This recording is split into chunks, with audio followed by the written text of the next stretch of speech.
Chapter 3. The Broken Promise. Moorbridge Workhouse rose from the mist like a tombstone, its soot-stained walls studded with barred windows. Oliver's breath hitched as the iron gates clanged shut behind him, the sound final as a coffin lid. The matron, a skeletal woman named Mrs. Pike, gripped his shoulder with talon-like fingers. "No names here," she hissed. "You're number 12. She thrust a threadbare uniform into his arms, scratchy wool and mismatched buttons, and shoved him into a drafty dormitory where a dozen hollow-eyed boys hunched on cots. Their whispers slithered through the gloom. "Fresh meat. Bet he cries first night. Look at his boots, gentry trash." Oliver clutched the locket beneath his shirt, its edges biting into his palm. "Mama said I'd outlast him. But how?" Dawn came with a scream. A bell clattered, and the boys scrambled into line. Breakfast was a watery gruel that tasted of rancid flour. Oliver gagged, earning a blow from Mrs. Pike's cane. "Eat or starve," she snapped. He forced down a spoonful, his stomach churning. Across the room, a girl with matted auburn hair glared at him from the girls' line.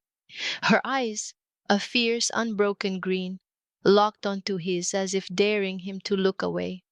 Oliver blinked first.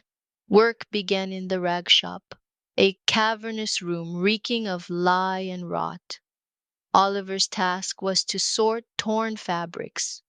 Wool to the left, cotton to the right, silk, rare as kindness here, to the center. His fingers blistered under the foreman's whip-crack commands. The auburn-haired girl worked beside him, her hands a blur. She tossed a shred of lace into his pile. "Silk," she muttered, "not cotton. Pike'll flay you raw if you mix 'em." Oliver glanced at her numbered tag, 27. "Thank you, 27.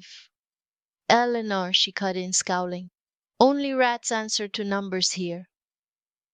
By week's end, Oliver learned the rules of Moorbridge. Never cry. Tears were currency for bullies. Never steal. But if you did share with Eleanor, never speak of life before.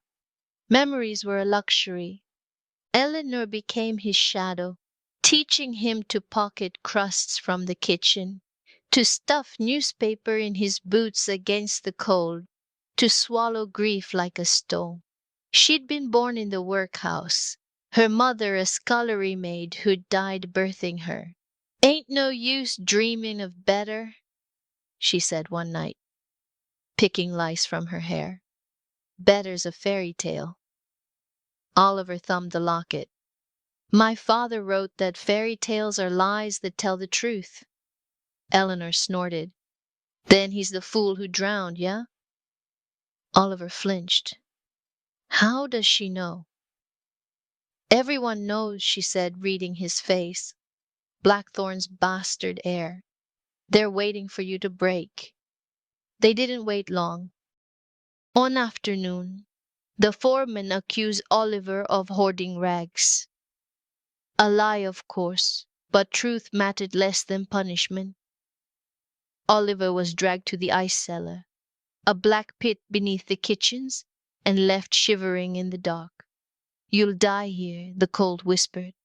"Forgotten, like your father." But hours later, a scrape of metal echoed. The cellar door creaked open, revealing Eleanor's grime-smudged face. "Move, princeling," she said, tossing him a stolen key, "or you'll miss supper."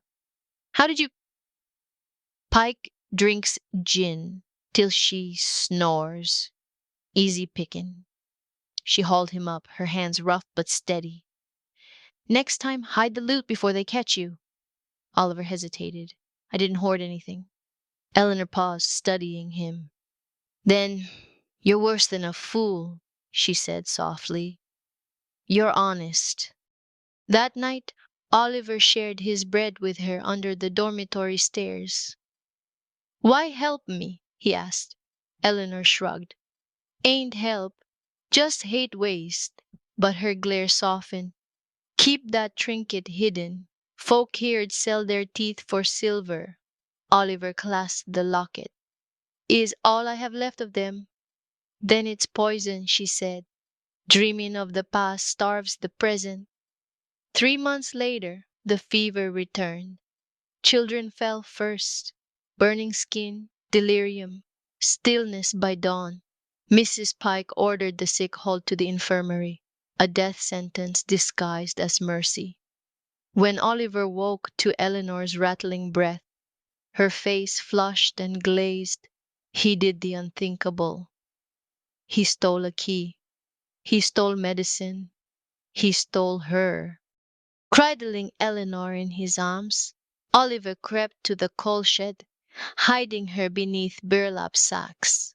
For 3 days he smuggled water and willowbark tincture, whispering stories of knights and dragons until her fever broke.